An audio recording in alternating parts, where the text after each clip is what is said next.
राज्यातल्या सर्व सहकारी बँकांना शिखर बँकेनं पत्र पाठवलं। 3 दिवसाच्या आत 31 मार्च 2017 अखेर व्याजासह थकबाकीदार असलेल्या कर्जदारांची माहिती सरकारला हवी आहे।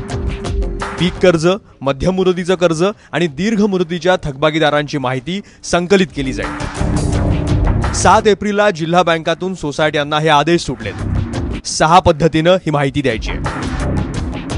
1 लाखांपर्यंत थकबाकीदार झालेले पीक कर्जदार, दीर्घ आणि मध्यम मुदतीचे कर्जदार, एखाद्या सभासदाकडे पीक कर्ज आणि दीर्घ मध्यम मुदतीचं कर्ज आहे पण त्याची थकबाकी लाखापर्यंत होत असेल तर त्यांची माहिती, मात्र 1 लाखाच्या वर 1 रुपयाही थकबाकी होत असेल तर यादीत समावेश नको। सदर वर्गीकरण अत्यल्प भूधारक, अल्प भूधारक आणि इतर असं वर्गीकरण करावं। सर्व माहिती 2 प्रती तयार करावी म्हणजे पुढच्या तपासणी वेळेस पडताळणी करता येईल।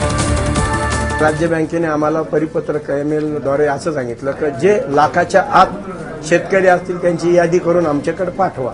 आमची इच्छा आहे लवकरात लवकर त्यांनी डिक्लेअर करावा, कर्ज माफ करून द्यावा म्हणजे बँक बी सदन होईल आणि शेतकरी। योगी आदित्यनाथ सरकारनं यूपीमध्ये कर्जमाफी देण्याची घोषणा करण्याआधीपासूनच राज्यात कर्जमाफीसाठी रान पेटलंय। विरोधी पक्षांनी सभागृहात आणि सभागृहाबाहेर संघर्ष यात्रेतून सरकारची कोंडी सुरू केली। त्यामुळे मुख्यमंत्र्यांनी उत्तर प्रदेश मॉडेलच्या अभ्यासाची घोषणा करून वेळ काढायचा प्रयत्न केलाय। उत्तर प्रदेश सरकारनं आपल्या अगोदर कर्जमाफी केलेली आहे आणि आत्महत्या रोखायच्या असल्यास कर्जमाफी, संपूर्ण कर्जमाफी ही झालीच पाहिजे। का आत्महत्या करावी लागते शेतकऱ्यांना? शेतकऱ्यांना आत्महत्या करायची वेळच काय येते ती वेळ येऊन देऊ नये यासाठी सरकारनं प्रत्येक मालाचा हमीभाव ठरवून त्या शेतकऱ्याची लुबाडणूक होणार नाही त्याच्यासाठी त्यांनी योग्य पद्धतीनं नियोजन करणं गरजेचं आहे। भाव नसल्यामुळे, कारण म्हणजे मिळालेल्या मालाला योग्य भाव नसल्यामुळे शेतकरी एकदम अडचणीत आलेला आहे, त्यामुळे कर्जमाफी व्हायलाच पाहिजे। सरकारकडे आधी संकलित झालेल्या माहितीनुसार 1,36,000 थकबाकीदार शेतकरी आहेत आणि मार्च अखेर 30,000 कोटींचं कर्ज थकलंय। यापैकी सर्वाधिक सुमारे 20 ते 22,000 कोटी पश्चिम महाराष्ट्र, 5 ते 7,000 कोटी उत्तर महाराष्ट्र आणि बाकीचं मराठवाडा आणि विदर्भात आहे। आता जी माहिती संकलित होतीये ती व्यवस्थित आणि नेटकी आहे।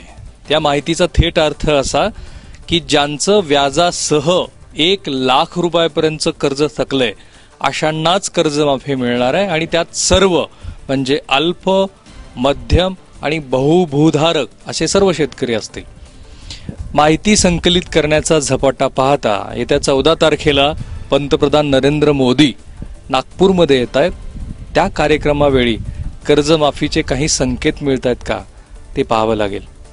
नाशिकहून प्रांजल कुलकर्णीसह मी राहुल कुलकर्णी, एबीपी माझा।